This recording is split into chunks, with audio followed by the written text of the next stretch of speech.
Hi, எல்லோருக்கும் வணக்கம்.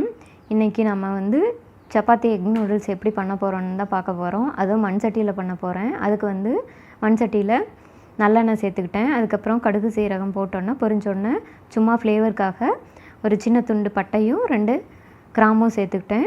அதுக்கப்புறமா கொஞ்சமாக சோம்பு சேர்த்துக்கிட்டேன். அப்புறம் பார்த்திங்கன்னா இது கூட நம்ம பொடி பொடியாக கட் பண்ணி வச்சுருக்க வெங்காயத்தை சேர்த்துக்கலாம்.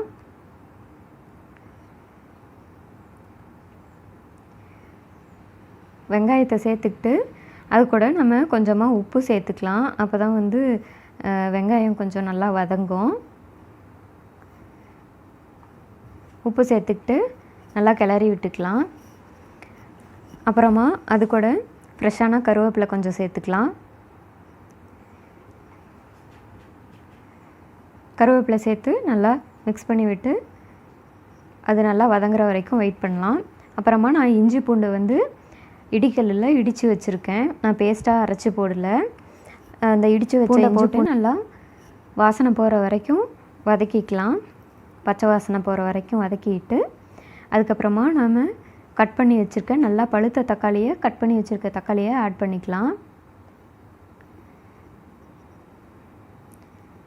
நம்ம கொஞ்சம் தக்காளி அதிகமாக சேர்த்துக்கிட்டா தான் அந்த சப்பாத்தியில் வந்து அந்த எசன்ஸ் வந்து இறங்கி நல்லா ஃப்ளேவர்ஃபுல்லாக இருக்கும். நல்லா மிக்ஸ் பண்ணி விட்டுக்கிட்டு இந்த மாதிரி நல்லா குக் ஆகி வர அளவுக்கு வதக்கி விட்டுக்கலாம். வதக்கி விட்டுக்கிட்டு நம்மளுக்கு தேவையான அளவு மஞ்சள் தூள், மிளகாய்த்தூள், மல்லித்தூள் சேர்த்துக்கிட்டு அப்புறமா கொஞ்சம் உப்பு சேர்த்துக்கிட்டு நல்லா மிக்ஸ் பண்ணி விட்டுக்கலாம். அப்புறம் அந்த பச்சை வாசனை போன பின்னாடி நாம் இந்த மாதிரி கட் பண்ணி வச்சுருக்க சப்பாத்தியை போட்டுக்கலாம். நான் ஏற்கனவே சப்பாத்தி செஞ்சு இந்த மாதிரி நூடுல்ஸ் மாதிரி கட் பண்ணி வச்சுக்கிட்டேன். அதை நல்லா மிக்ஸ் பண்ணி விட்ட பின்னாடி நம்மளுக்கு எத்தனை முட்டை தேவையோ அந்தளவுக்கு உடச்சி ஊற்றிக்கலாம். நம்ம வந்து முட்டை வந்து ஆப்ஷனல் தான், இருந்தாலும் முட்டை சேர்த்துக்கிட்டோம்னா இன்னும் கொஞ்சம் டேஸ்ட்டு நல்லாயிருக்கும். நம்ம முட்டை சேர்த்து விட்டுட்டு ரொம்பவும் கிளறி விட்டுக்கிட்டே இருக்கக்கூடாது.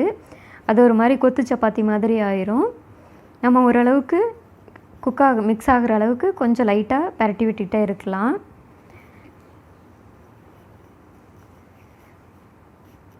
அவ்வளோதான். பார்த்திங்கன்னா நம்மளோட சப்பாத்தி எக் நூடுல்ஸ் ரெடி ஆகிடுச்சு. ஃபைனலாக வாசனைக்காக கொஞ்சமாக கொத்தமல்லி தலையும் கருவேப்பிலையும் போட்டு இறக்கிக்கலாம். அவ்வளோதான். உங்களுக்கு வீடியோ பிடிச்சிருந்துன்னா லைக் பண்ணுங்கள், ஷேர் பண்ணுங்கள். என் சேனலை மறக்காமல் சப்ஸ்கிரைப் பண்ணுங்கள்.